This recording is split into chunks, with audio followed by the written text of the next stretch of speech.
Hello, I'm Jim Cornwall, and this is the WalkingPost.com podcast.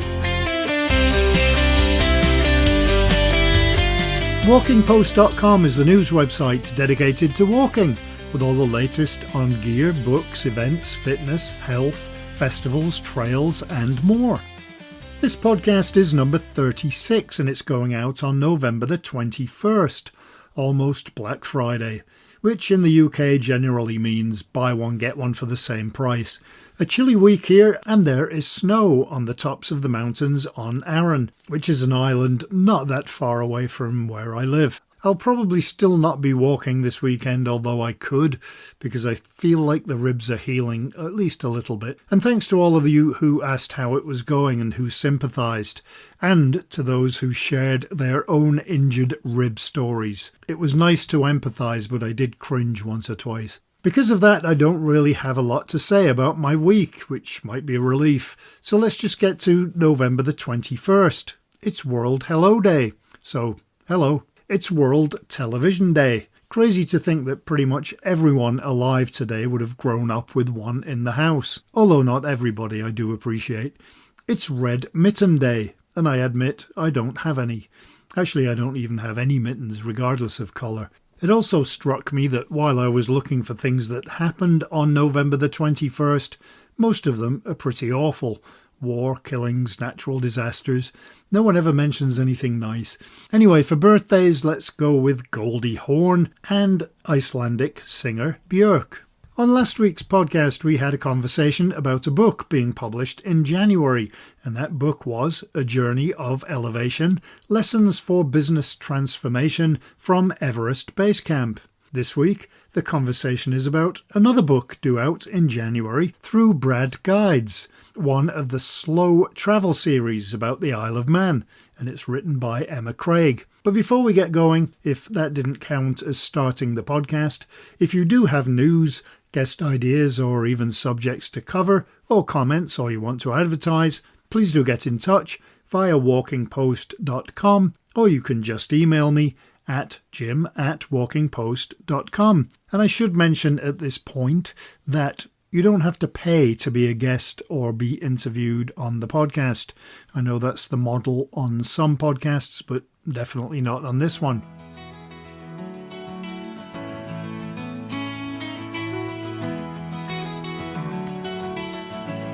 Okay, so let's go through some of the headlines of the news you may have missed that we had on walkingpost.com this past week.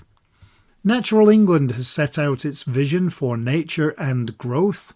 Colorado Springs in Colorado is helping tourists and hikers with a new AI chat.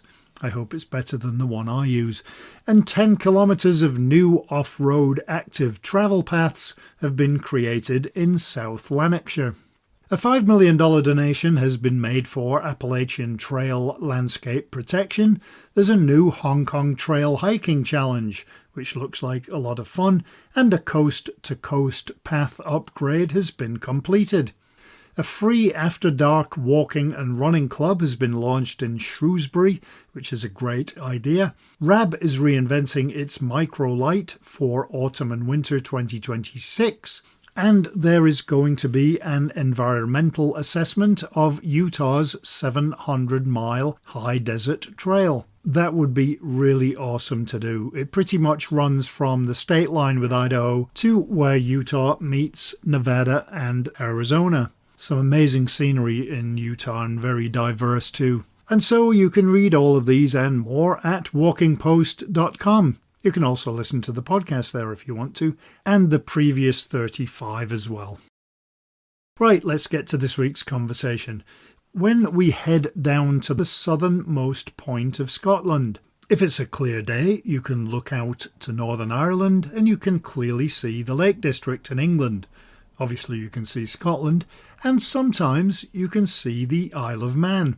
Also, because we do live relatively close to the A77, which is where vehicles coming from Northern Ireland head into Scotland, we do see the occasional Isle of Man licence plates.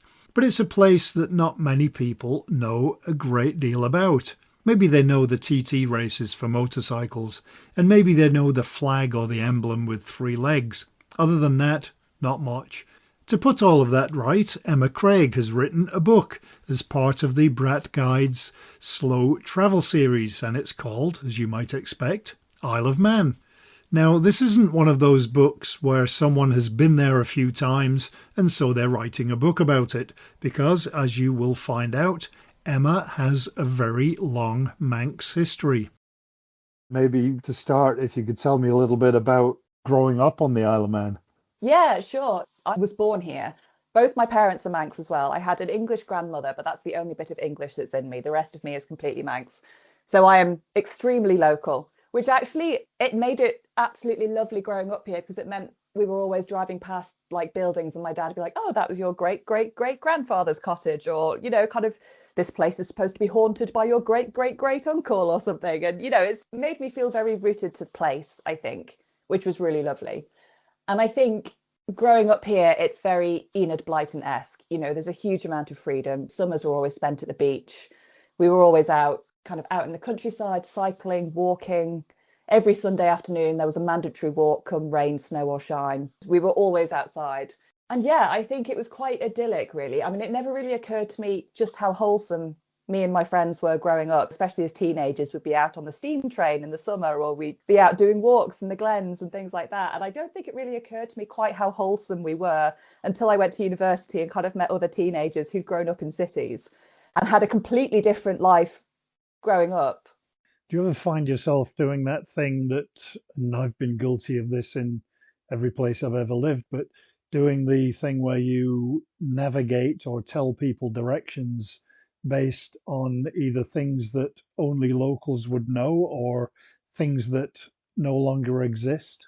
Possibly. I mean, certainly, I think Manx place names are all quite funny sounding to English ears. Ballawilly Killia is the famous one that everyone wheels out because it just sounds quite funny to English ears. It's the Gaelic roots is what we have is a lot of place names on the island. So I think that's where it comes in is you kind of say, oh yeah, you just go up to like Ballacosnahan and then turn left and go down to Ballakilferrick and whatever.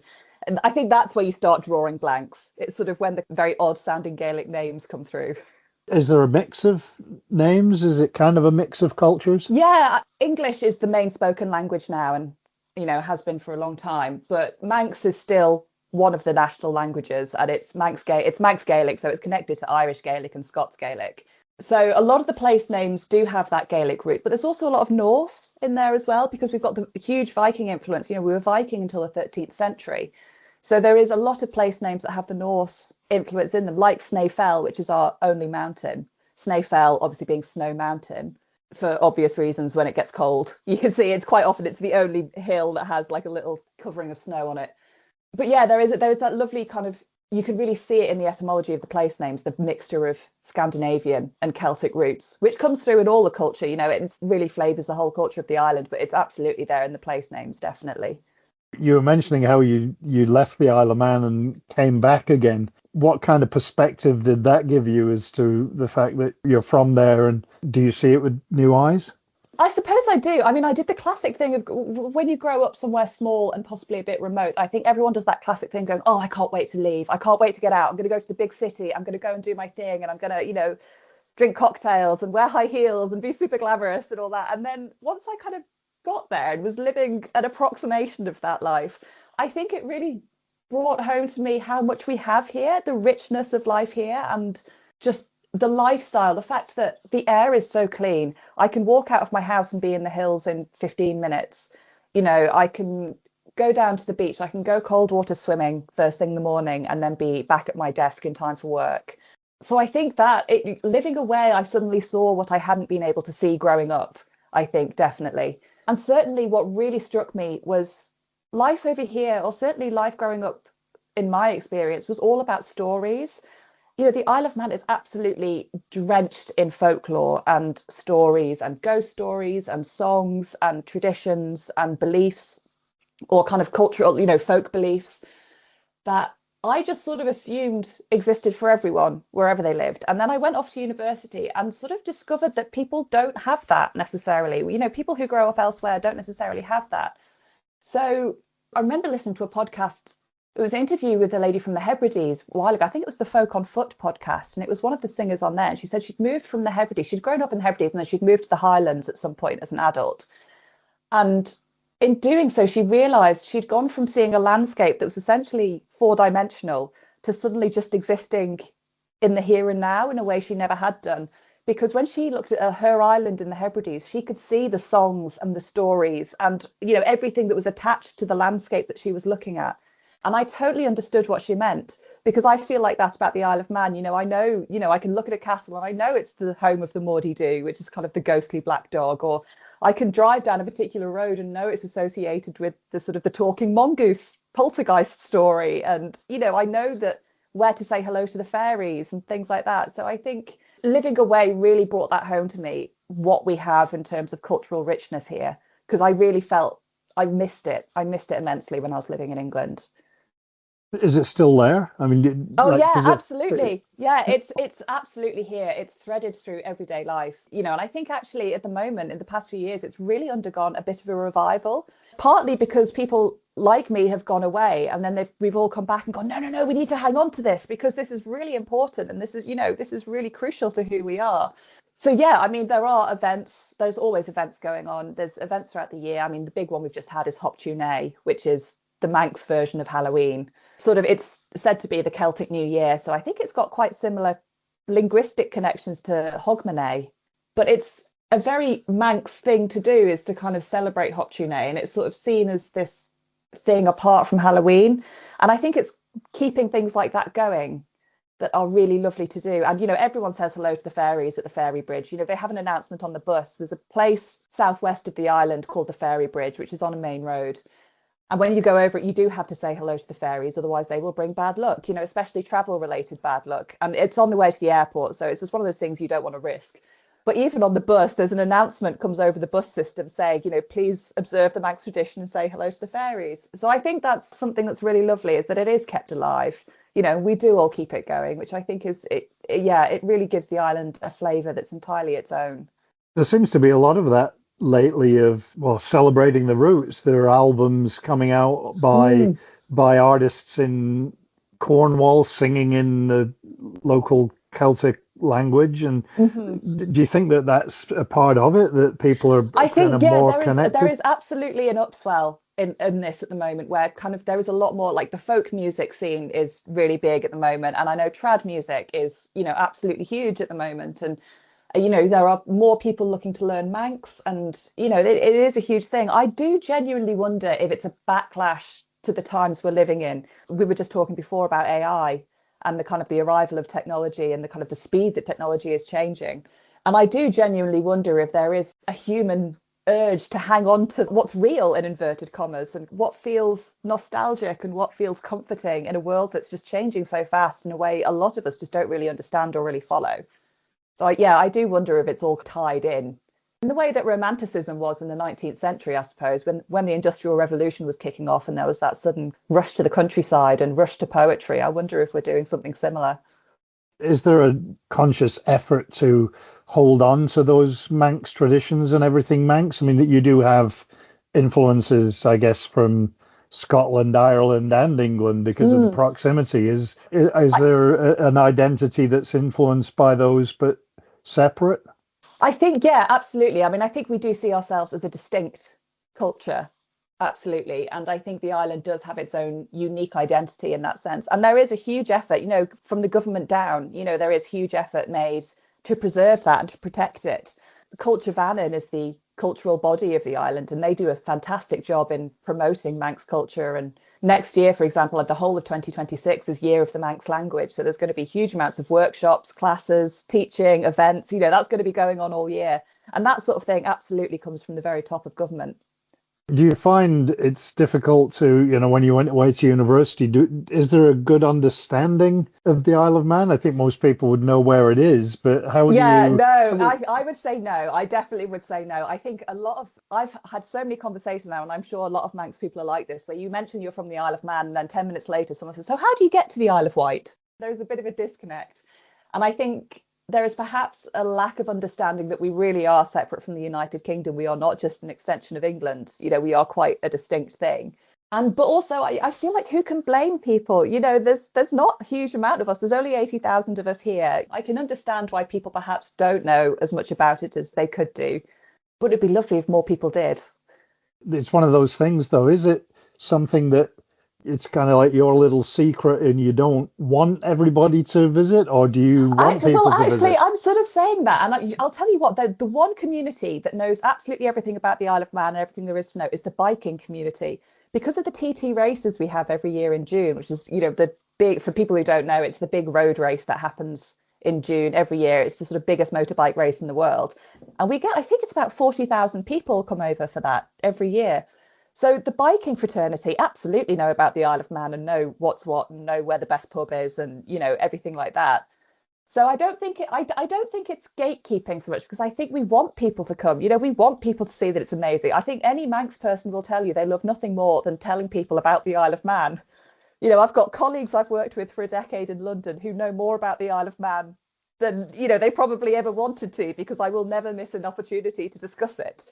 I don't think it's gatekeeping so much. I think it's just that certainly up until the pandemic, there were decades when people in Britain in particular thought, oh, I'm going on holiday, right, I'll go to Spain, I'll go to France, I'll go to Italy. They were the holiday destinations. And I think the Isle of Man just sort of fallen off the radar.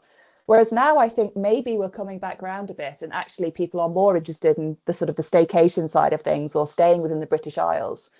So we're possibly now at a point where we can start really pushing the Isle of Man again and people are starting to become a bit more aware of it for that side of things. And then there's also the coolcation thing that people just don't want to go and be in 40-degree heat when there's Yeah, hose pipe bands on and all those kind of yeah, things. So, absolutely. Or the kind of the wildfires down in the Mediterranean and things like that. People don't want to have that. And there's no danger of it being 40 degrees here anytime soon. So we're safe on yeah. that front. Yeah, for sure. Switching to the book, how did that come about? So that's an interesting one. It's been quite a while in the making. So I lost my dad just coming up to 4 years ago, which was all quite quick and sudden. And it's one of those things that you sort of start to suddenly see things in a completely different way, I think, when you lose a parent like that. Because yeah, we were very close, me and my dad, and we used to go out. We were always out walking or out doing things, and he absolutely loved the Isle of Man with his whole soul. And his happy place was up in the hills. Whenever he had a spare afternoon, he was off up in the hills with his camera because he used to be a newspaper photographer. He loved his camera. So he was always up in the hills. And when we'd go out and we'd go walking or we'd be out for a cycle ride, he was always telling me things about what was around us. There was always little factoids and little nuggets and, a little story connected to that little tumble down house over there, or is it meant to be a ghost that haunts this particular road, or just little nuggets and things like that. And then when he died, it suddenly occurred to me, because I've not got children of my own, so I sort of thought, I'm now the repository of all this information and all these stories and all this lovely stuff that I'm sort of now guardian of. And that's sort of where it came about, in that I wanted to start writing it down because all of this information I felt was important and needed to go somewhere and needed to be recorded.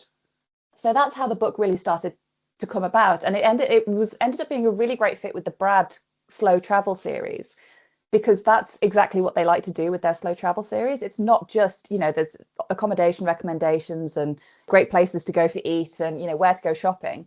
But a lot of it is the intangible stuff, interviews with people, all the little stories and the folklore and the music attached to places and things like that. And it ended up being a really great fit. All this information that I wanted to convey and the Bradt slow travel series, they just ended up gelling really well together. So that's how it was born out of loss, really.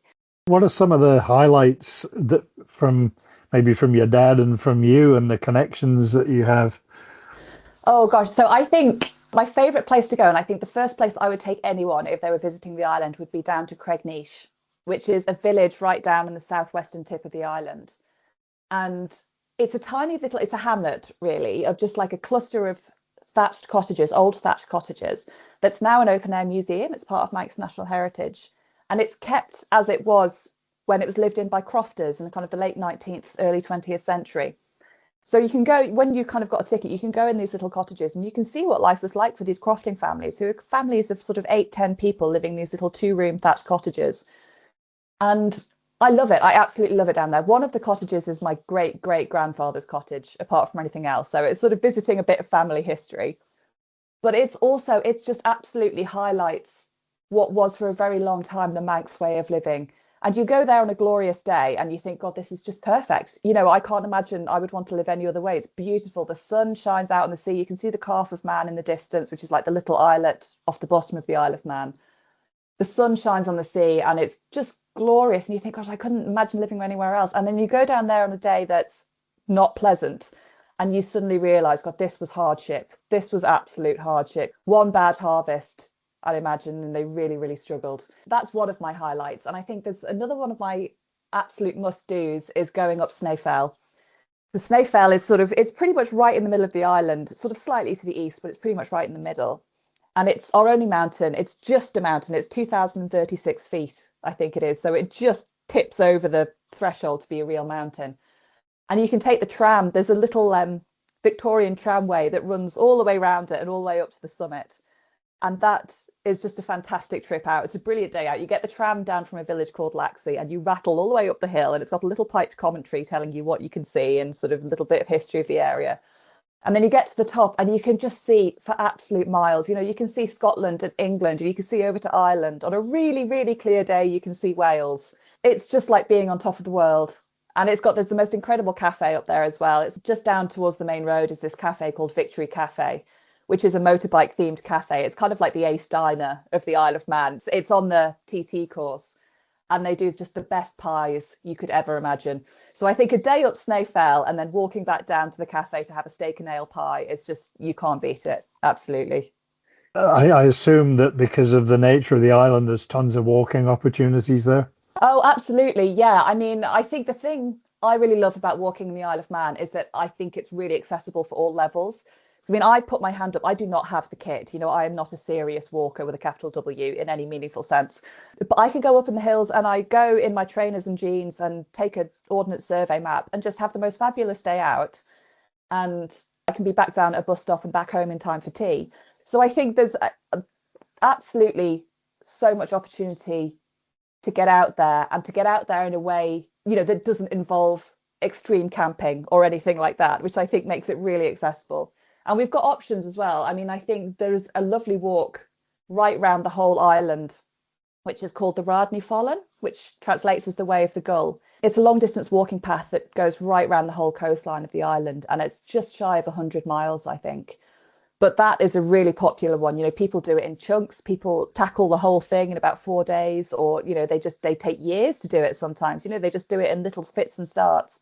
But that's an absolutely lovely one. And that is one that I particularly like, just for getting from place to place. You know, rather than saying, right, I'm going to go out for a dedicated walk today, what I'll do is I'll use that just as a way of getting around the coast. You know, it's a 2 or 3 hour walk from village to village, say. That makes it really accessible and really easy to weave into life. I think you can do it as well as doing other things, which I think is lovely. If you were going to do that, is there a lot of accommodation and public transport to kind of get to hotels and stuff? So I think the public transport certainly is absolutely there. I mean, especially, I mean, the only place where it would be slightly patchy is around the absolute top corner of the island. So the island geologically is interesting because it's sort of the top quarter of it really is completely different geologically to the bottom 3/4. So the bottom 3/4 is very hilly and very jagged and looks a lot like Cornwall, actually. It really resembles the West Country. And then the top quarter is ice age deposits. So it's all very, very flat and very shingly and looks a lot more like Norfolk than any of the rest of the island. But because of its geology, it doesn't have any natural harbours and therefore is very limited in terms of settlements. So there's not much in the way of villages or habitation up there. And because of that, the public transport is a lot weaker up there than it is elsewhere. So that's the only place I would say is difficult or more difficult to get around and to get to via public transport. But if you go down the kind of the east, round the south and up the west, you are never realistically that far from a bus, which is fantastic. And of course, you've got the main towns on the Isle of Man, they're separated by the compass points. So you've got Douglas in the east, which is the capital. You've got Ramsey, which is the main town up in the north. Castletown is the main town in the south. And then Peel is the main town in the west. And all of those have options for accommodation. Is it an expensive place? Certainly, I remember flying from Edinburgh to Orkney, and the cost of that was phenomenal. So getting over here, it's certainly not as expensive as places like that at all. You know, if you're looking for island comparisons, it's not as expensive. I was looking last night for a return trip on the boat in a couple of weeks' time. It was about £60 return for a foot passenger from England. And I know from London you can fly for sort of £50-ish from Gatwick one way. So it's not absolutely extortionate, but also, it's more expensive than like the Isle of Wight, which is just sort of 20 minutes on the ferry and 20 quid. In terms of accommodation, I think it is slightly on the pricier side, but no worse than anywhere like in the West Country or places like that. It's slightly on the pricier side purely because there is a finite amount of it. And obviously, again, it depends what time of year you come. If you come in February, you will get a bargain. Yeah, I can imagine. How is the island balancing more tourists and wanting to attract people with sustainability and affordability for the people that are from the Isle of Man? I mean, we see here in Scotland, people buy up properties and just all they do is rent them out for Airbnb. Yeah, I mean, I think it's a bit of an interesting conundrum, really. The short-term rentals, to rent out a property on the Isle of Man for holidays, you do have to register it. And to register it, you do have to abide by a set of regulations, and you do have to meet certain standards. So I think that does keep that does keep a lid on it to a certain extent. It's not like, I've been to places in Cornwall that are just dark in winter because all of it is just holiday homes. It's nothing like that. We don't have that issue here at all. That said, I think there is always a question of, is it really ethical to be renting out homes that could be on the general market when we are in the middle of a housing crisis? Like, there is enormous housing pressure on the Isle of Man, as much as there is anywhere else in Britain. And I think there is always going to be that tension. And I think the way to get around that, I think if people are keen to not stay in a property that could otherwise be on the general market for someone to live in, is to make use of the self-catering properties that are attached to farms and sort of local charities and things like that, because there are opportunities. Farms have turned outbuildings into lovely self-catering accommodation that couldn't possibly be otherwise on the open market, but are great for holiday accommodation. Manx National Heritage has properties that you can stay in as well, which are gorgeous little things, but again, they wouldn't be out on the general market. So I think if you're keen to do self-catering, but do it in a way that doesn't kind of just immediately go and stay in a house that would perhaps impact the housing market, then there are ways to do it over here, which are really nice, actually, and they really give you a deeper flavour, I think, of what Manx life is like. I suspect that the only time that people shouldn't maybe go there is during the TT races because they won't find anything. I mean, that depends. When you say should, yeah, I mean, it depends.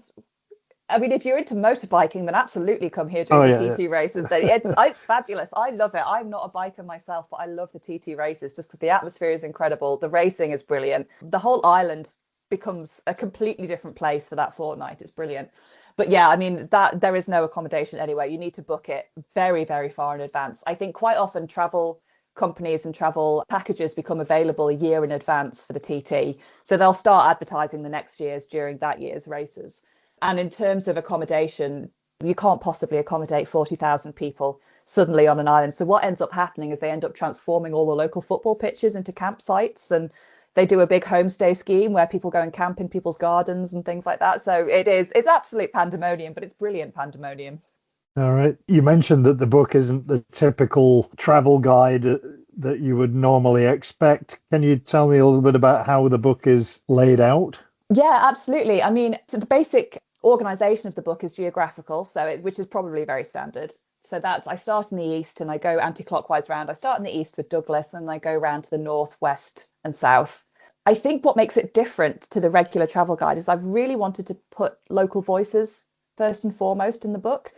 So all the way through, I've got interviews with local people, like local farmers, people who are local craftspeople, local authors, things like that. I really wanted to put the experience of what it is to be Manx at the front and center of this book, because I think quite often, and I think I feel it quite strongly being an islander, is that people tend to come from outside and they will come in and they will talk about us in the third person and they'll take that away and they'll go away again, and that's what gets published. Whereas I really wanted to be able to tell the Manx story from our own perspective. So that's what I've really tried to do. I've also tried to include a huge amount in there of the intangible stuff. So yes, you've got the restaurant recommendations, you've got, a recommendation of a place to stay, you've got a recommendation of where to go for a nice walk.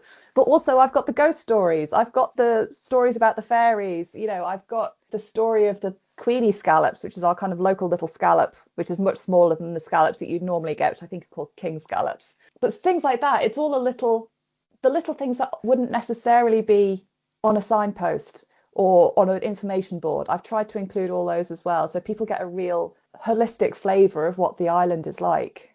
I think that's what people seem to be looking for now, though, is that experiential tourism. I mean, certainly, I put right at the start of the book, on the first page of the book, I've put in that the book is what I would tell any visiting friend. And that's absolutely what I've gone for. You know, if we were driving around in the car or we were out on the bus, I'd be sitting saying, oh, you know, that place over there, that's connected to this, that's connected to that particular fairy story. Or, oh, there's the ghost of a woman with a spinning wheel who's supposed to walk down this road. That's what I really wanted to convey. So it's sort of, that's the flavour I've tried to give the whole book. Did you learn anything while you were going around talking to people? Oh gosh, I tell you what I learned, what really, really struck me. So it's one of those things, you know, when you know something in your head, but you haven't quite grasped it in your heart.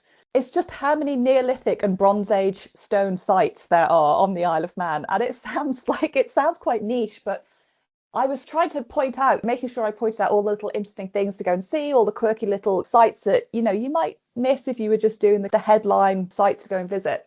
And I found myself just endlessly writing about these Bronze Age burial sites. And it was only when I was sort of actually kind of working my way through the book and working my way around the island, I was like, they're absolutely overrun with them. Everywhere you go, there's just these amazing Neolithic stones or these kind of amazing Bronze Age mounds in the middle of housing estates or just at the side of the road or things like that. And that was what really struck me when I was writing about it, is how much of our history is still here.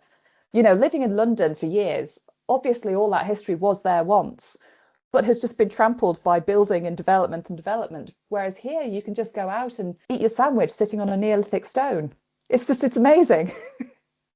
And I guess then, though, you have the job of balancing the book so that it isn't just about Neolithic stones. Yeah, oh no, absolutely. I mean, there is a book about the Neolithic stones. There's a book called Archaeological Sites of the Isle of Man, and that has absolutely every coffin spit you could possibly want. You know, every interesting pebble that you could possibly want is in that book.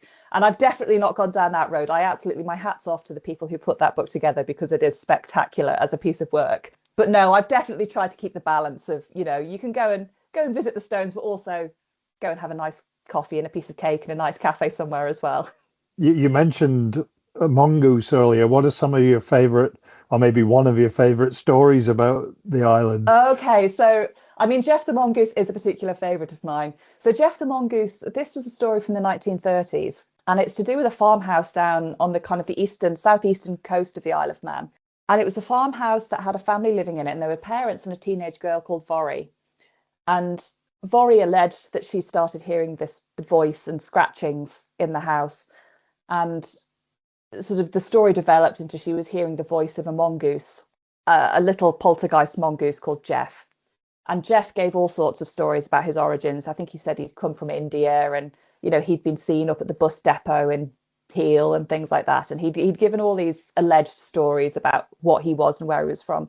But the reason I love this story is because it really gained traction, and it ended up in the national press. Like the London papers ended up covering it, and inspectors were sent over from England to investigate. And I mean, ultimately, I think it was pretty much established that it was a hoax and was just the invention of people who were out in the sticks in long winters and had a lot of time on their hands. But I love it because this story just upped and ran. You know, it just became a thing in itself. The fact that this story that began just as kind of a bit of local gossip somehow made it down to the newspaper offices in London. And actually, it became a film a couple of years ago. I think it was Foda and the Talking Mongoose. I think it had Simon Pegg in it. It came out just a couple of years ago. But this story is still up and running. And I just love that. I think I love it because it's the nature of storytelling itself and the power of stories to keep existing. I think that's why I really like that one. What's the difference between a slow travel guide and a typical guidebook? So slow travel, it really is focused on it's things that are off the beaten track. So you've got kind of the headliners and the main things to go and see, but it also takes you to things that, you know, kind of the lovely little family restaurant that you perhaps might have missed, or like these stone circles or these kind of stone monuments that you perhaps might have just driven past and not known what it was, but it gives you the information, it tells you what it is. And it also has a bit more of a focus on the sustainable and the ethical and the ecologically sound ways of travelling as well. So there's more focus on public transport and how to get there by ferry rather than plane and things like that as well. So there's more of a focus on that side of things. All right. And what do you think the target audience is for the book? If you really want to go and get absolutely under the skin of the island and really find out what it is, not just to visit the Isle of Man, but to be Manx, I think that's the people that this book is really for.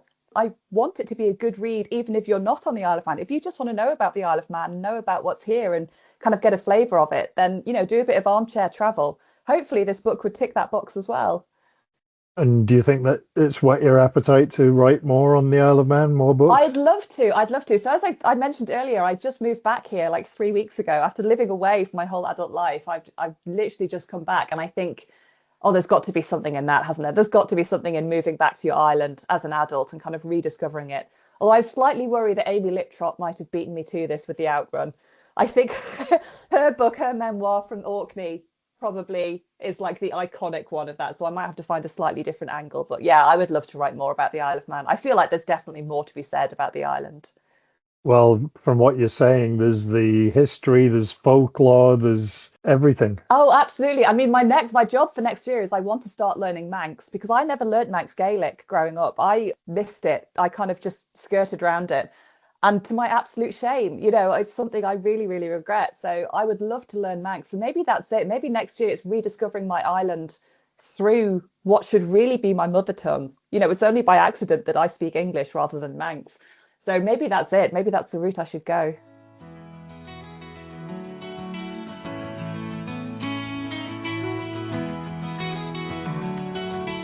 Well, after that, I must do an interview with someone in a place that I've either been to lots of times or don't really want to go, because every time I talk to someone on the podcast, I want to go there. And I would love to do that 100-mile circuit of the island, although I'm not sure I could pronounce it. Maybe with practice. There are lots of islands I'd love to visit, including some in Scotland that are close and still haven't been to. So we'll leave it there for this week. If you do have news or suggestions for podcast guests, please do get in touch through jim@walkingpost.com, as I'm always looking for guests, whether it's about a new trail, new equipment, a new book, or somebody who's just done an amazing walk somewhere. But if you have done an amazing walk, let's save the Isle of Man for a bit, seeing as that was this week's subject. So I hope you enjoyed this week's WalkingPost.com podcast, and I hope you have a great week, hopefully with a walk somewhere, whether it's the Isle of Man or Isla Mujeres in Mexico, which means Isle of Women. I just thought I'd try and be clever with Island of Man and Women. I know that the Isle of Man isn't named after man, before all the emails come in. So, until next time, happy trails! Walking Post from walkingpost.com is an Air Coastal Media Limited production.